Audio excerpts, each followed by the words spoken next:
আসসালামু আলাইকুম ওয়া রাহমাতুল্লাহি তাআলা ওয়া বারাকাতুহু। আলহামদুলিল্লাহি রাব্বিল আলামিন ওয়াস সালাতু ওয়াস সালামু আলা সাইয়্যিদিল মুরসালিন ওয়া আলা আলিহি ওয়া সাহবিহি আজমাইন। আম্মা বা'দ। প্রিয় বন্ধুগণ, আশা রাখি ভালো আছেন। আল্লাহ ভালো রাখুক, সুস্থ রাখুক সেই কামনা করি। আজকে একটি সাইয়্যিদ ইস্তিগফার বলবো, যে ইস্তিগফার সাইয়্যিদ ইস্তিগফার নামে পরিচিত। এই ইস্তিগফার হাদিস শরীফে এসেছে, নবী সাল্লাল্লাহু আলাইহি সাল্লাম ইরশাদ করেন যে সাইয়্যিদ ইস্তিগফার তেলাওয়াত করবে, ইয়াকিনের সাথে ওই ব্যক্তি মায়ের পেট থেকে যে ভূমিষ্ঠ হয় নবজাতক সন্তান, ওই সন্তানের মতো নিষ্পাপ হয়ে যায়। সুবহানাল্লাহ। তো এই সাইয়্যিদ ইস্তিগফার আমরা অন্তত দৈনিক একবার অথবা দুইবার তেলাওয়াত করার জন্য চেষ্টা করব, বা প্রতি নামাজের পরে তেলাওয়াত করলে তো আরও ভালো।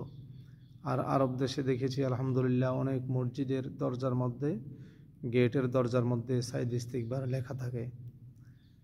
অর্থাৎ এই সাইয়্যিদ ইস্তিগফার তেলাওয়াত করলে নিষ্পাপ হয়ে যায় ইনশাআল্লাহ। আশা রাখি তো এই সাইয়্যিদ ইস্তিগফার তেলাওয়াত করব। তেলাওয়াত করলে যে সওয়াব শুনলো, সেই সওয়াব আমরা তেলাওয়াত করার জন্য চেষ্টা করব ইনশাআল্লাহ, শোনার জন্য চেষ্টা করব। আর এটি সওয়াবের নিয়তে আমরা শেয়ার করব, একে অপরের কাছে পৌঁছাই দিব ইনশাআল্লাহ। আউযু বিল্লাহি মিনাশ শাইতানির রাজিম। বিসমিল্লাহির রহমানির রহিম।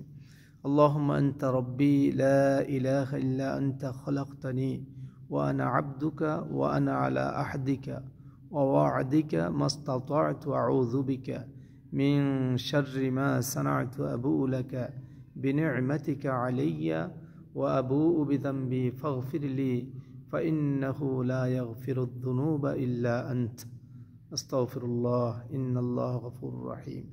জাযাকাল্লাহ খায়ের। সকলেই আশা রাখি এই সাইয়্যিদ ইস্তিগফার তেলাওয়াত করার জন্য চেষ্টা করবেন ইনশাআল্লাহ। আল্লাহ আশা করা যায় আল্লাহ আমাদেরকে মাফ করে দিবেন ইনশাআল্লাহ।